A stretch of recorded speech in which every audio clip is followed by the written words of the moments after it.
రాజకీయాలను సామాజిక వర్గాలు శాసిస్తున్న రోజులివి. పలానా కులం పలానా నియోజకవర్గంలో ప్రభావితం చూపుతుంది, పలానా జిల్లాలో అధికంగా ఉంది, అందుకే ఆ సామాజిక వర్గానికి ప్రాధాన్యం ఇవ్వాలన్న రోజులివి. అలా ప్రాధాన్యం ఇస్తే గెలుపు తట్టేది, లేకుంటే అంతే సంగతులు. తెలుగునాట ఈ కుల జాడ్యం ఎక్కువ. అందుకే సామాజిక వర్గాలను పరిగణలోకి తీసుకుని రాజకీయ పార్టీలు కులాలకు అధిక ప్రాధాన్యం ఇస్తాయి. ఇంతలో ఏమాత్రం తేడా కొట్టినా అసలుకే ఎసరొస్తుంది. అందుకు మూల్యం చెల్లించుకోవాల్సి ఉంటుంది. ప్రస్తుత పొలిటికల్ సర్కిల్లో సామాజిక వర్గాల బలం లేకుండా ఏ రాజకీయ పార్టీ కూడా మనలేదని పరిస్థితి ఏర్పడింది. జిల్లాకో విధంగా సామాజిక వర్గాలు ప్రభావం చూపిస్తున్నాయి. ఇలానే శ్రీకాకుళం జిల్లాలో టీడీపీకి అండగా ఉండే సామాజిక వర్గాల్లో కళింగ వర్గం ఒకటి.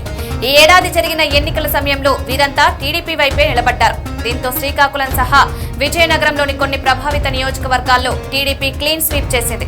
అయితే ఇంత జరిగినా తమకు ప్రాధాన్యం దక్కడం లేదని కళింగ సామాజిక వర్గం నాయకులు ఆవేదన, ఆగ్రహం కూడా వ్యక్తం చేస్తున్నారు. వాస్తవానికి కళింగ సామాజిక వర్గానికి మంత్రి పదవి దక్కుతుందని ఆశించారు. కానీ దక్కకపోగా ఇతర కీలక పదవులు కూడా వారిని వరించలేదు. దీంతో వారంతా ఇప్పుడు చంద్రబాబుపై పట్టరాని ఆగ్రహంతో నిప్పులు చెరుగుతున్నారు. నిజానికి టీడీపీ కష్టకాలంలో ఉన్నప్పుడు కళింగులు ఒకటయ్యారు, కేసులు పెట్టించుకున్నారు, వైసీపీకి వ్యతిరేకంగా పనిచేశారు. దీంతో కూటమి సర్కార్కు ఉత్తరాంధ్రలో మంచి మెజారిటీ వచ్చింది. అయితే ఇలా పనిచేసిన కళింగులు అధికారంలోకి వచ్చాక అవకాశాలు రాకపోవడంతో ఆ సామాజిక వర్గంలో అసంతృప్తి రేగుతుంది. ముఖ్యంగా టీడీపీలో యువజన విభాగం నుంచి పనిచేస్తూ వచ్చిన రవికుమార్ పార్టీ కష్టకాలంలో ఉన్నప్పుడు టీడీపీ జిల్లా అధ్యక్షుడిగా పనిచేశారు. ఆమదాల వలస నియోజకవర్గంలో ఈ ఏడాది విజయం దక్కించుకున్నారు. దీంతో ఆయన మంత్రి పీఠంపై ఆశలు పెట్టుకున్నారు. కానీ దక్కలేదు.